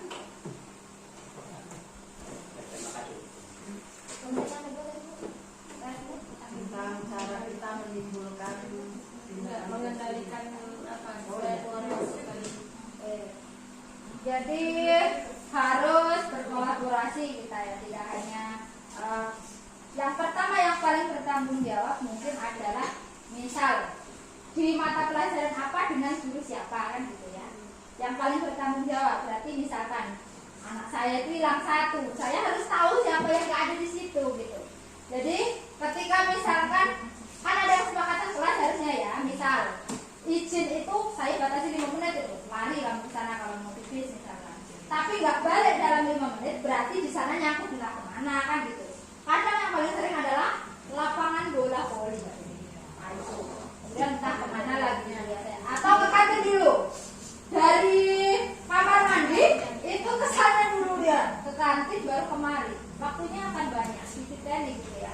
Jadi yang pertama untuk mengendalikan anak yang dia seperti itu, gurunya yang masuk ini yang harus bertanggung jawab. Kemudian kolaborasi dengan guru piket yang tidak masuk istilahnya, yang tahu. Kemudian ada lagi mungkin dari BK bisa membantu Bu ya. Jadi dalam pembelajaran kalau kita suruh memantau anak dari awal masuk sampai nanti terakhir nggak akan sanggup kalau sendiri. Jadi harus ada kolaborasi yang baik. Guru mapel pertama, kemudian guru piket dengan guru BK mungkin karena ibu nggak masuk kelas kan. Jadi waktunya banyak gitu. Bisa memantau anak-anak, misalkan di jam pelajaran 1, 2, 3 kan belum belum istirahat istilahnya seperti itu. Siapa yang keliling? Istilahnya kan ada anak itu nanti ada berbagai apa ya. Jadi ketika sudah menemukan misalkan peliharaan itu di guru siapa, yang menyelesaikan adalah dihadapkan sama guru itu sendiri dulu dengan segitiga restitusi. Saya yakin kalau segitiga restitusi yang saya apakan ini diapakan ke siswa ya, itu insya Allah bisa dan anak itu sadar. Satu, setelah saya membuat video itu dihadapkan saya sama kasusnya si Renalvi yang masuk ke kamar WC musola ke masjid. Nah itu terselesaikan. Pertama saya hadapkan, saya pakai segitiga restitusi. Setelah di bawah ketika dia sudah melaksanakan itu di jamnya Bu Hati ya Bu, saya suruh memang untuk izin ke sana. Saya tanya memang cukup dengan minta maaf. Nah, apa yang disebabkan ketika masuk ke kamar mandi untuk masjid itu kotor Bu. Jadi kalau kotor dia yang suruh jawab, jangan kita. Jadi kita itu tidak memaksakan. Mereka yang memilih pilihan alternatif solusinya gitu. Harus minta maaf Bu, harus membersihkannya. Oke. Bisa kamu melakukannya? Bisa. Nah, jadi sekarang baru kita arahkan izin ke guru yang bersangkutan, baru ke masjid sana, pengurus masjidnya. Orang itu akan senang ketika ada yang bersalah minta maaf. Tidak akan menyelesaikan masalah ketika kasus seperti itu hanya kita buat tidak akan mengulangi lagi dengan guru. Padahal sebenarnya apa? Kita melihat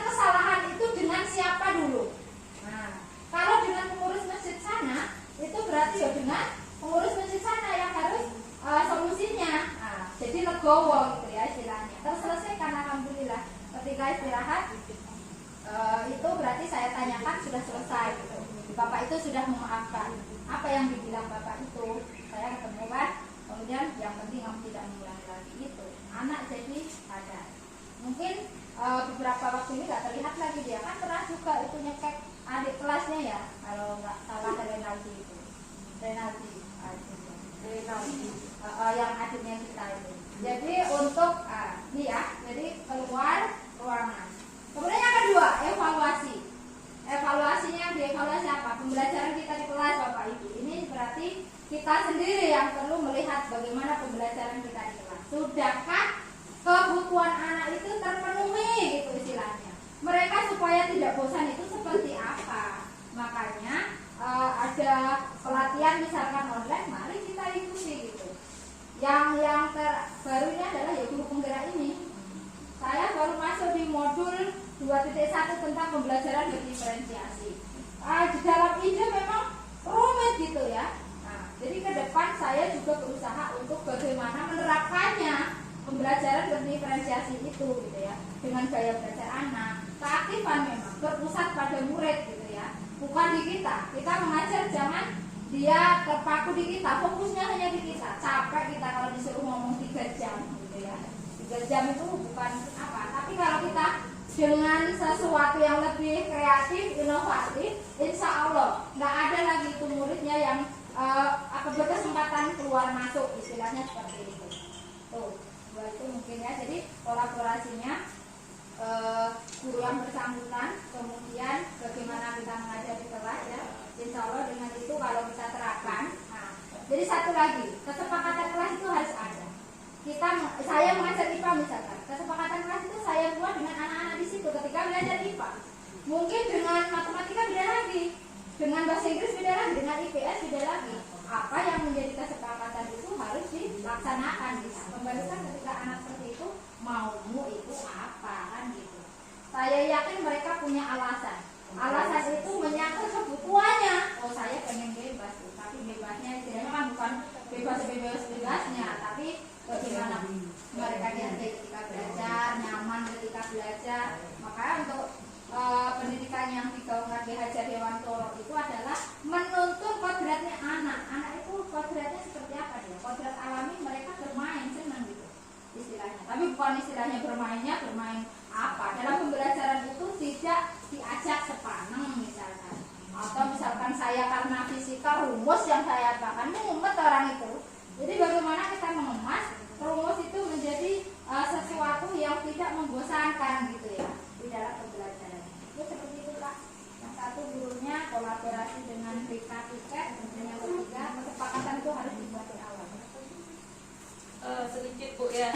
Mungkin bukan menyambung tapi tertarik juga dengan materi dari pertanyaan Bapak setelah Ibu paparkan penjelasannya ya.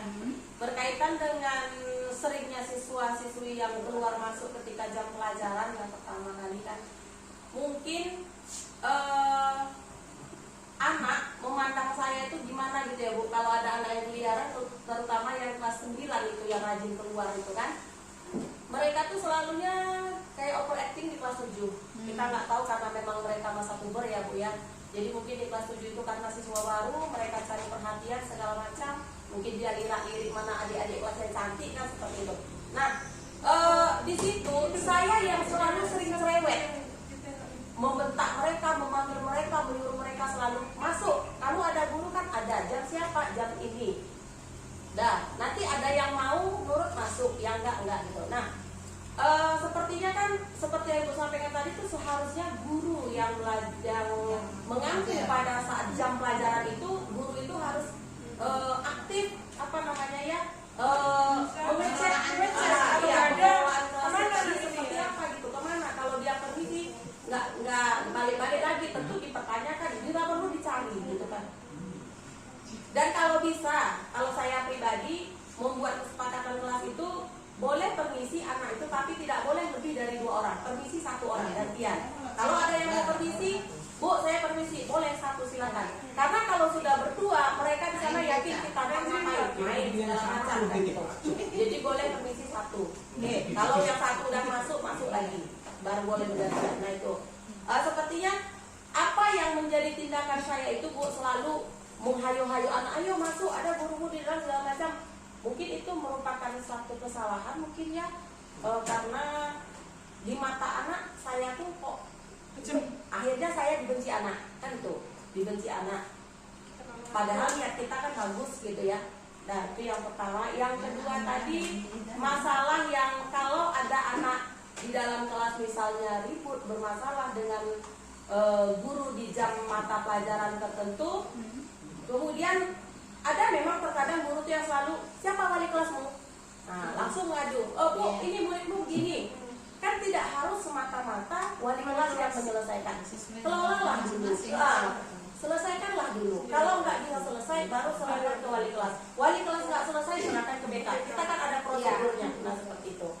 Kemudian lagi ini sepertinya Bu untuk poin-poin itu selama semester ini kemungkinan ya Pak ya, kita belum ada pernah tercatat untuk anak yang melakukan pelanggaran di poin-poin itu belum ada. Nah gitu. Itu kemarin hanya berlaku yang semester kemarin aja kayaknya, yang semester ini belum diberlakukan. Apakah itu perlu diberlakukan lagi untuk bisa berlaku kayak? Iya tapi kayaknya nggak ada. Itulah apanya? Tindakan itu. Iya, nggak ada standby di ruang piket. Jadi anak itu rasanya pakai sekarang kan keluar itu masih biasa dia gitu. Bawa onda kayak tadi Rehan. Pulangnya ngapain Han? Ngambil sepatu Bu, kok bisa? Aku tadi keluar Bu, segala macam. Nggak tahu dia kalau dia ada pulang. Nah seperti itu. Jadi saya pun rasanya gimana Bu kalau dibenci anak. Kalau kita lewat, Bu Asma, cepat dia masuk baju. Rasanya kayak hantu pula kita di mata dia kan gitu. Jadi apakah ke depan ini saya harus cuek, harus lepaskan gitu aja? Ya, karena ya sementara Ibu katakan tadi kan harus ada kolaborasi ya Bu ya, harus ada kolaborasi. Memang Bu, teori itu mudah, prakteknya pelaksanaannya itu kita yang sulit gitu. Karena kalau hanya ada beberapa orang yang peduli untuk itu, yang lain tidak akan berjalan kan seperti itu. Nah, ya terima kasih Bu. Terima kasih Bu Nila mewakili ya. Tapi samping itu juga kadang-kadang mungkin untuk diri saya sendiri, saya mungkin lebih sadis lagi dari Ibu Nila. Memang saya kalau misalnya kalau keliling, kadang-kadang ke kantin itu kan secara memang saya nggak pakai sepatu. Jadi kalau ada kelas kosong, saya masuk. Ya, saya terus terang di kelas Pak B, masuk kelas pakai sendal. Tengok di kelas ini kok belum ada gurunya, pelajaran apa? Ini Bu, saya tungguin. Tapi kadang-kadang anak itu sekarang udah nggak sekarang aja, dari dulu udah pandai memilih gurunya. Udah pandai memilih. Saya kalau misalnya keliling kantin itu belum sampai di kantin itu, anak udah lari duluan, yang merasa dia bersalah. Tapi kalau yang merasa yang tenangnya dia udah permisi Bu, ganti dulu, oh ya silakan nanti masuk. Bukan aja. Jadi nggak saya ya kalau udah selesai bukan masuk ya nanti ditunggu. Itu kadang-kadang saya juga merasa saya juga mungkin yang lebih parah lagi dibenci lagi sama anak. Tapi bagi saya itu memang niat saya untuk kebaikan dia ke depan. Tabung menjabung menjadi satu. Boleh Bu, terima kasih lagi menyambung itu juga ya. Teringat ke perhatian yang tadi kan. Bu Asmailaya kan sempat menanyakan apakah peraturan itu masih berlaku di semester ini ya kan, kata Pak Kepala Sekolah alhamdulillah masih berlaku. Dan kalau boleh Pak saya kasih masukan untuk kebaikan kita juga dan agar kita tidak terasa terbebani dengan kelakuan anak yang ke depannya. Misalnya di peraturan itu dalam 1 bulan sekali mungkin dibantu wali kelasnya dibacakan dia ke anaknya biar dia tuh tahu apa kesalahan dia dalam 1 bulan ini apa. Bagi yang Sudah tercatat. bagi yang kena ya kan tahu dia berapa kesalahannya.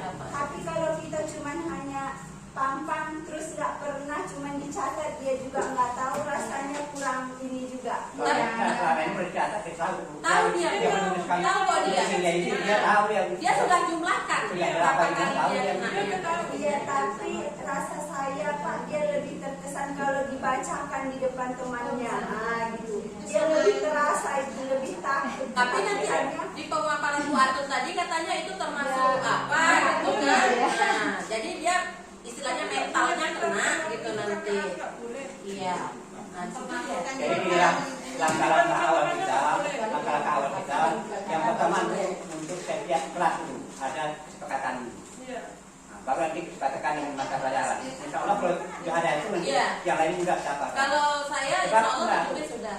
Beberapa lebih kurang untuk sampai sebulan lah, saya tanyakan. Pikiran yang wali kelasnya sudah ada kesepakatan atau belum ada nih Pak? Kan susah kadang-kadang. Sudah tapi Bapak kan Ada yang belum. ada yang belum. Ada yang saya masuk di kelas 2. Makanya sama Kalau saya Waktu itu kelas sudah. gurunya ada kan saya masuk. Nah saya tanyakan, kira-kira ada aturan-aturannya sudah sampaikan oleh wali kelas, kesepakatan bersama, gitu kan? Belum ada Pak. Kan kita kan disampaikan tadi untuk tahap awal ini kita mengadakan kesepakatan biar berlaku semua kan. Tapi nanti satu ada kesepakatan. Insya Allah saya kalau kelas 7 sudah. Kalau kesepakatan dengan mapel juga semua kelas saya sudah saya. Kemudian dengan guru kelasnya juga guru mapel Guru juga. mapel Ya. Mudah-mudahan kalau yang lain itu sudah menurut yang dapat. Jadi tiket pun tidak kewalahan kali. Tidak kerjanya. membantah juga ya Pak. Mungkin kalau yang disampaikan tadi, nggak boleh mengomentari. Cuman kita tengok dulu situasinya itu. Terkadang kan anak itu dia digituin aja dia nggak takut. Nah itu kita harus tengok dulu keadaannya gitu. Makanya harus kita mulai. Harus kita mulai. Tapi tadi Bu ada sepertinya ya di slide berapa yang Ibu tampilkan atau yang di apa tadi ya? Apa dia segitiga? Di situ ada kalimat tidak apa-apa kamu berbuat kesalahan itu. Siswa kita di situ. Boleh disebutkan seperti itu kepada siswa. Itu tadi maksud saya. Ya artinya gini, kalau kita sebutkan seperti itu kepada siswa, itu. Siswa kita besok mengulang kan nggak apa-apa Nah. berbuat kesalahan. orang kan semua punya tempatnya salah. Di situ saya tadi berpikir kok boleh kita bilang anak tidak apa-apa kamu berbuat kesalahan. Ada tadi seperti yang seperti Ada. itu. Tapi mungkin kalau siswa SMA atau siswa SD disebut itu mungkin masih masuk di otak. Tapi kalau siswa SMP dibuatnya lagi nanti itu seperti itu dibuatnya. Makanya bagaimana kita menerapkannya. Jangan misalkan kita kan berasumsi gini. Anak aja digitukan seperti itu, apalagi kita misalkan memvalidasi tindakan tadi sebenarnya nggak apa-apa kamu itu berbuat. Jadi tidak harus itu sebenarnya. Alternatif yang disampaikan sesuaikan gitu. Misalkan gini, apa tadi kesalahan kamu berbuat salah seperti ini misalkan kan. Jadi apa alasannya tadi ya kan? Bikin aja orang manusia sebagai manusia kita tidak ada yang sempurna untuk menuju ke arah keyakinan tadi. Jadi pilihlah, itu hanya contoh, tidak harus kalau ada kata tapi mungkin lu masih bisa. gini, itu kan ada banyak Bu. Kita karena yang di guru penggerak ini kan ada dari PAUD, TK, SD, SMP, SMA, Itu untuk semua. Jadi sebenarnya di guru penggerak Bu, bukan pemapel, tidak. Tapi bagaimana kita mengemas pembelajaran, kemudian seperti inilah budaya positif di sekolah, bagaimana terapannya, itu dia maksudnya. Makanya nggak dibeda-bedakan. Berarti untuk semua jenjang ya Bu. Jadi kalau misalnya kita di tingkat SMP kita tahu karakteristik, makanya kita harus memahami karakteristik siswa SMP seperti apa. Kan tidak akan mungkin kita segitiga restitusi ini kita samakan dengan anak TK, ya nggak mungkin. Dengan anak SMA yang lebih tinggi juga nggak mungkin gitu. Jadi bagaimana caranya kita semua sebagai guru melakukan segitiga restitusi ini sesuai dengan karakteristik anak itu jenjangnya di mana gitu ya. Nah, tanpa ada misalkan kita tidak boleh memaksa sebenarnya, tidak dipaksakan, tapi bagaimana anak itu dia nanti menyadarinya gitu ya. Saya sambung untuk pertanyaan Bu Lila tadi, apakah saya salah? Kalau saya memilih nggak salah Bu, karena saya pun seperti itu. Saya aja di 7A 7B, si Rehan lah, si siapa namanya Haikal lah, si siapa yang dari kelas 3 nginte pagi nih jalan dia entah apa yang dia lakukan. Akhirnya yang di dalam Saya memang bertanya juga. Iya, di dalam terganggu merasa kayak seolah dilihati gitu ya kan, seperti itu. Kita tidak salah. Jadi kita berhak untuk ya tadi menjelaskan kamu belajar apa kok bisa. Sekarang kembalikan lagi ke kelasnya gitu ya. Kembali ke kelasnya. Kalau di dalam kelas itu dia ada kesepakatan ya di semua makel, saya yakin tidak ada yang seperti itu gitu. Tapi tidak hanya 1, 2, 3 orang, semuanya. Ya, ada Semuanya istilahnya. Jadi setelah ini mungkin ada gambaran Bapak Ibu silakan yang belum membuat kesepakatan kelas, kemudian kelas yang belum membuat keyakinan kelas dengan wali kelasnya silakan dibuat. Pampang itu boleh diapakan di kertas karton misalkan Pak ya kan, di setiap kelasnya biar nampak. Jadi ketika ada suatu kesalahan, keyakinan dengan kesepakatan beda ya Bu. Karena jadi yang dibuat tuh baru kesepakatan. ya, yang nilai-nilai tadi, yang nilai-nilai itu, nah, bisa dia ke saling menghargai, menghormati, jujur, bertanggung jawab, disiplin kan banyak. Terserah ibu yang mau diterapkan di situ apa. Semuanya mungkin hampir sama gitu ya. Cuma untuk lebih apanya bisa dipantau di situ supaya nampak oh keyakinan kelas apa. Jadi ketika kita pun berbicara ketika mata pelajaran, tapi bukan wali kelas ya kan ada istilahnya. Keyakinan kelas itu seperti itu. Misalkan ada yang ribut, kembalikan ke keyakinan kelasnya gitu. Kita apain lagi anak itu supaya berpikir keyakinan kelas. Kita mau menjadi figur yang seperti apa kalau kayak ini kan gitu ya. Gitu. Jadi tidak salah tadi ya Bu Lila, saya pun seperti itu karena bukan serta-merta apakah saya salah kok. Kalau melihat saya seperti hantu, saya itu selalu ngobrol-ngobrol. Walaupun kita dibenci anak. Sebenarnya gini, makanya kenapa harus berkolaborasi? Jangan ada anak yang dia punya pikiran saya milih-milih guru. Guru ini saya bisa pokoknya saya mau ke sana. Orang nggak diseneni kok, nggak dimarahi kok, kan seperti itu nanti akhirnya. Di guru ini bisa dia lolos, di guru ini mau tidak mau dia harus tertekan istilahnya. Jadi bagaimanapun dengan siapapun, misal kita perlakuannya sama, tidak akan mungkin itu sudah hilang milih guru kan gitu ya. Seperti itu. Jadi saling kolaborasi tadi ya.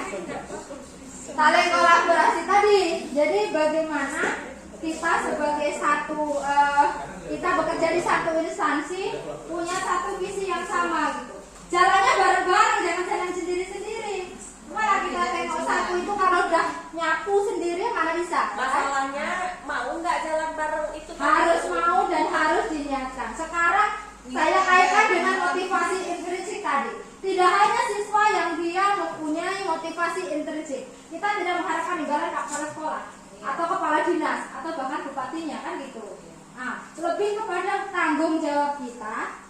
Kita mengemas pembelajaran seperti apa supaya siswa itu dia taat aturan misalkan.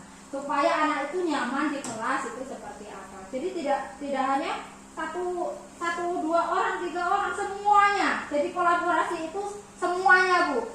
Kemudian bahu membahu. Siapa yang misalkan saya ada jam kosong misalkan kan bisa saja saya kadang penggiling gitu kan.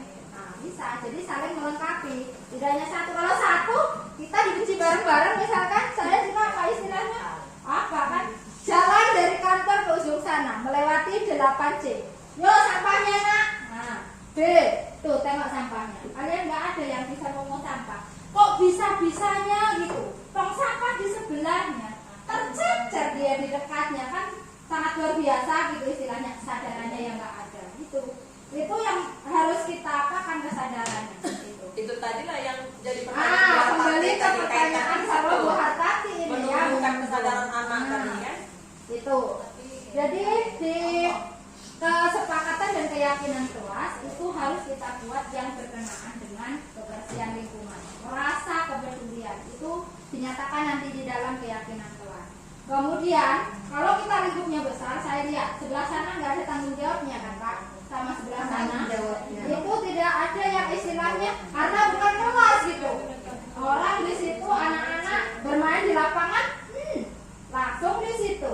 Jadi nampak secara istilahnya. Bagaimana nanti saya usulkan istilahnya untuk kebersihan ini memang lingkupnya paling kecil kelas. Kelas itu bukan hanya ruang kelas ya, di depan kelas sama di belakang kelas seperti kita tadi bilang.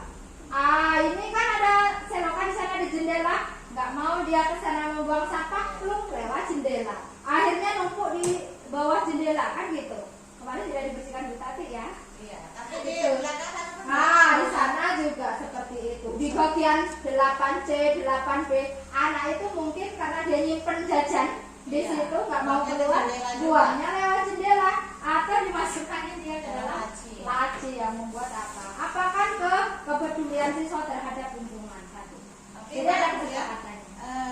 kalau boleh saya jujur Bu, ada Boleh, memang Bu. anak itu yang curhat. Maksudnya gini loh Bu, anak itu di saat gotong royong ada juga yang dia curhat. Dalam artian gini, betul yang membuat sampah kotoran itu anak-anak.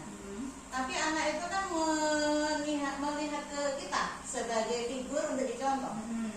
Jadi anak itu kadang menilai, kok kayaknya cuma itu aja gitu loh ya. Nggak semua Jadi gitu. artinya anak itu bisa melihat, anak itu akan lebih patuh kalau kita memberi contoh dibanding kita ngomong gitu ya.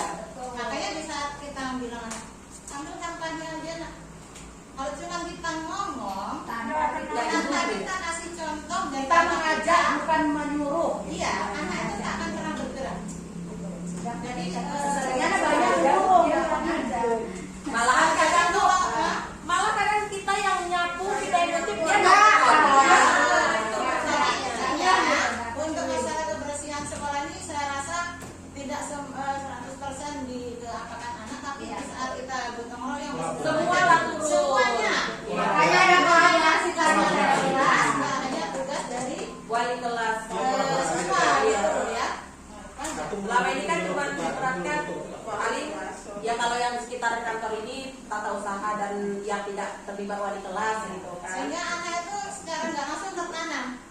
Alah ngapain kok repot-repot? Ada juga kok yang nggak ikut. Nah gitu. Nah, ada pun sanksinya gitu Bu. Nah Kan? gitu ya. Oke, makanya kenapa satu, di motivasi intrinsik guru juga harus punya. Jangan hanya motivasi intrinsik itu cuma murid saja, enggak. Motivasi intrinsik dari diri kita juga. Bagaimana kita berniat di dalam diri kita, maksudnya melaksanakan visi sekolah, ya kan? Karena visi sekolah kan milik bersama. Jadi guru pun sebenarnya adalah untuk digugu dan ditiru ya. Jadi gurunya tengok di apanya sendiri, istilahnya bagaimana kita mencontohkan kepada anak walaupun bukan wali kelas gitu ya. Semuanya apa? Jadi mungkin ke depan saya ada usulan Pak Kepala mungkin di gotong royong untuk apanya kan bagian-bagiannya mana saja gitu. Kemudian untuk yang misalkan dia di kelas, wali kelas itu kan membentuk piket ya kan? Membentuk piket ada terkadang kelas yang saya masuki belum dipiketi.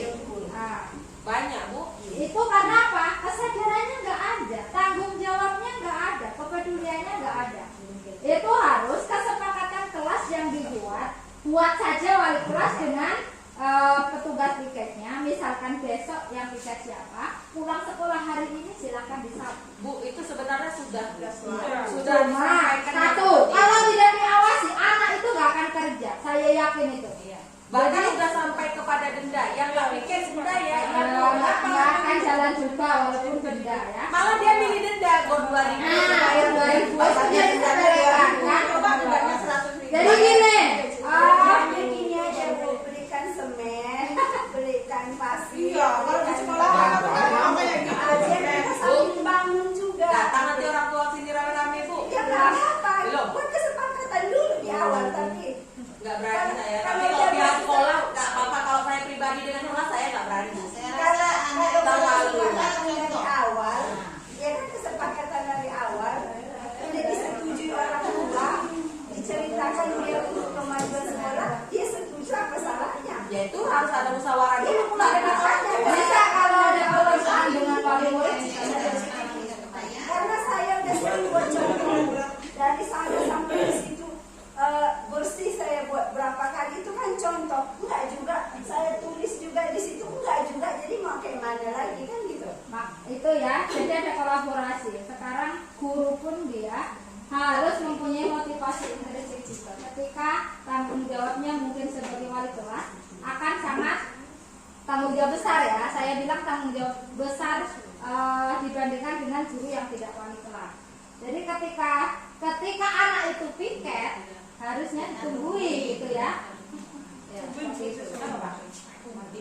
Jadi nanti mungkin untuk ke depan kita adakan mungkin dalam misalkan ada musyawarah lagi Pak, kita musyawarahkan bagaimana untuk menangani kasus kebersihan ini, mulai dari TU, penjaga, guru, dan kepala sekolah misalkan untuk mengatakan kebersihan kelas. Memang saya pun risih juga melihat sampah berserakan itu memang luar biasa gitu, kok yo enggak gitu loh, kok yang ada pedulinya gitu. Nah, kantin juga kantin kan istilahnya Pak juga. Kalau orang kantin itu ada nggak usah pakai plastik. Gimana kalau kita sepakati seperti itu Pak ke kantin Pak? Bisa, harusnya. Masih 100 ya. Oh kayak SD itu udah seperti itu kayaknya ya, SD 14 itu. Bersihkan perakakan terakhirnya aku nggak suka lagi namanya dibiarin karena sampah plastiknya Sangat ya, cuman kalau misalnya minum pakai gelas aja udah. jadi orang juga kalau dia mau jualan dia harus Kita tanggung jawab Gini, lah apa makanya tetap di kantin itu aja, jangan ada yang boleh bawa kelas. jangan karena dia berpikir kita kutip 3.000 atau berapa terus dia suka dia pulang, nggak bisa kayak gitu. Masih banyak orang yang mau disiplin, nanti yang mau masuk misalnya ke sini yang jualan tanpa harus sebanyak itu sampahnya. juga diapakan kesepakatan dengan orang Iya. Besok bikin surat untuk panggilan untuk bikin kesepakatan. Mengurangi lah sedikit ya kan Pak. Kayak tahu-tahu isi tahu bakso itu kan nggak harus plastik juga gitu kan. Dia sengaja bikin sausnya banyak biar bisa dilemparkan. Kalau kosong kan nggak bisa Berat, ya, dilemparkan. kalau banyak berat kan. Udah berkali-kali dibilang di situ. Ya maaf cakap, saya kalau terlalu jorok tinggal di sini saya malu juga. Akhirnya saya bersihkan. Padahal saya sebenarnya udah muak dengan itu gitu. berkali-kali.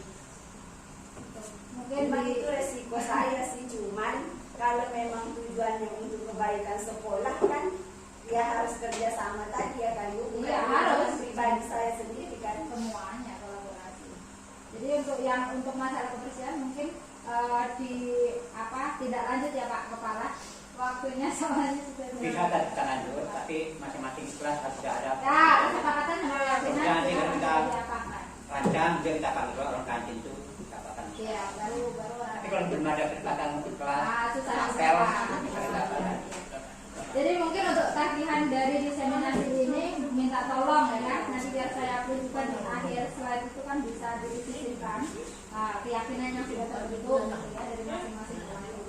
Mungkin jawabannya sudah semua ya. Atau mungkin nanti bisa Ibu kasih gambaran seperti apa keyakinan kelas itu, seperti apa kesepakatan. Google itu banyak bukan apa. Gambar di Google itu yang saya ambil itu udah sangat banyak. Yang penting gini, kalau yang di keyakinan kelas itu nilai-nilainya gitu, nilai-nilainya yang penting di situ semuanya meyakini itu baik guru maupun siswa. Soalnya kayak yang saya buat kesepakatan itu kayaknya ada yang termasuk ke keyakinan gitu. Jadi apakah memang hampir sama gitu, hampir sama. Di Google pun itu ada yang hampir sama gitu. Kalau yang kesepakatan kelas biasanya lebih ke murid yang mengerjakan. Tapi kalau ke keyakinan kita sendiri juga mengerjakan itu gitu. Kita yakinin nilai itu juga gitu seperti itu. harus dipajang ya Bu? Ya, kalau bisa dipajang jadi anak itu melihat Belum ada dipajang memang. Kalau perlu pajangnya depan pintu.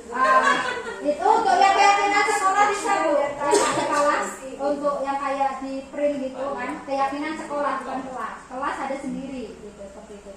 Mungkin sudah terjawab semua ya. Dan Silakan ditutup waktunya sudah. Ya, terima kasih kepada Bapak Ibu yang telah meluangkan waktunya dalam kegiatan diseminasi ini. Berhubung waktu kita sudah sangat siang, maka pelaksanaan diseminasi tentang budaya positif di SMP Negeri 3 Rambagir ini kita tutup dengan membacakan hamdalah bersama-sama. Alhamdulillahirabbil alamin. Saya sebagai moderator mohon maaf bila ada kesalahan dalam membawakan acara. Saya akhiri wabillahi taufiq wal hidayah. Assalamualaikum warahmatullahi wabarakatuh. Waalaikumsalam warahmatullahi wabarakatuh. Sebentar Bapak Ibu. Dan terima kasih. Semoga bermanfaat.